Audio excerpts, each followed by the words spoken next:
Zvika, when we hear the UN saying several schools have been damaged in the past 24 hours, are the tactics of the IDF's invasion, do you think they are actually in line for a rethink, given what they would call collateral damage?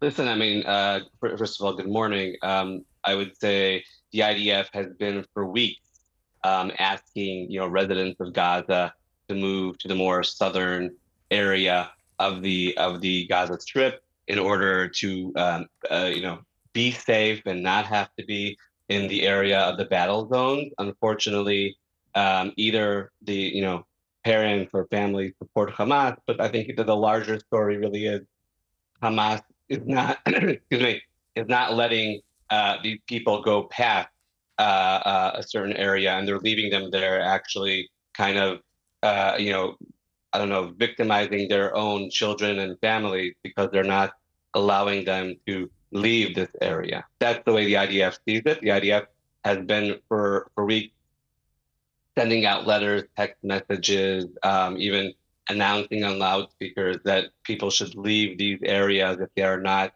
involved in the fighting. And that is something, unfortunately, that's very hard to kind of portray to the international media. But they're trying to do anything that they can. I think we've seen that the IDF has a very humane kind of build, and we're fighting against terrorists who are just burning children alive. So that's the way we see things. But these were schools that had become shelters for refugees displaced because of the war, Zvika. We've also had the World Health Organization saying that 23 hospitals in Gaza have been told to evacuation. But it's not that easy, is it? You can't evacuate everybody from a hospital. You can't evacuate people from intensive care. There are hundreds of lives at risk. Right, maybe even thousands of lives, by the way. And I agree with you 100%. That's a big issue. And people who are sick with many different, fatal, possible illnesses.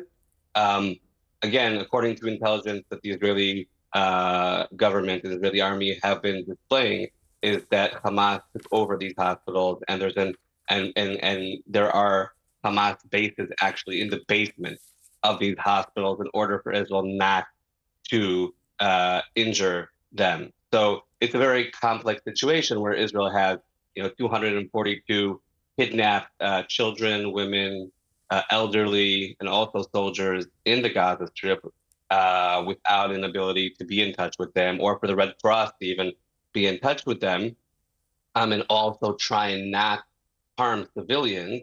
Yet, if a terrorist organization is using the civilians as a shield, then it's a very, even more complex situation. Well, I understand that. Of course, if you have civilians and if you're hiding behind those civilians, it becomes increasingly difficult. Just in terms of the Israeli military, they say they've actually encircled Gaza City. They say they have a systematic attack against the network of tunnels and rocket launchers and so on.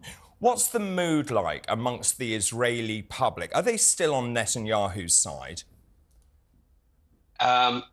First of all, I wouldn't say that Israel is on Netanyahu's side. Israel is on Israel's side. I think Netanyahu has lost, I know Netanyahu has lost a lot of support amongst Israelis. Yet, even though his situation is very fragile, Israelis have kind of, after a very difficult internal year with lots of kind of internal issues, have become unified as one. And the army is very determined, and people, in the first few days, people had a difficulty to actually rely on their army, even though for 75 years that was probably one of the most, the things that were most in consensus here in Israel. But now I feel people are very supportive of the army, and surveys show that. Not as much of the prime minister, I would definitely say that, but yes, supportive of people who are managing this war, and it's a complex situation again where you don't necessarily support or rely on your prime minister, but there's so many acts of good and positivity that are kind of overcoming that situation. This has been described as one of the most difficult and complex operations that any army has had to carry out. What progress is being made and what do you expect over the coming days, Zvika? Right. I mean, so definitely, first of all, 130 terrorists were killed during this operation. They were also able to free one of the hostages, which was, a complex situation, and also to harm certain, bases of Hamas. But yet, I would tell you, as a civilian, every day throughout the day, there are missiles sent to almost every single area across Israel, but not only from Gaza, also from Lebanon, also from Yemen now, which is like a whole different regional situation. So there are some successes, but I think we all kind of feel and understand that unfortunately, the more difficult part is ahead of us.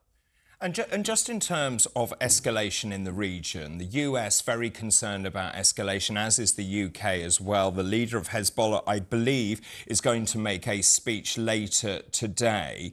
What's your reading of the involvement of Hezbollah and indeed escalation in the area? Well, I think it's interesting. I was just driving home yesterday from work, and you hear on the radio that missiles are being sent from Lebanon and from Gaza simultaneously at the exact same time. So there's definitely that connection there, and there's definitely the connection to Iran and the funding and kind of Iran actually not only funding but also kind of teaching and giving tactics and technology to both of these organizations. So, I think Lebanon does not want to get into another war, but there's definitely a connection between both of these organizations.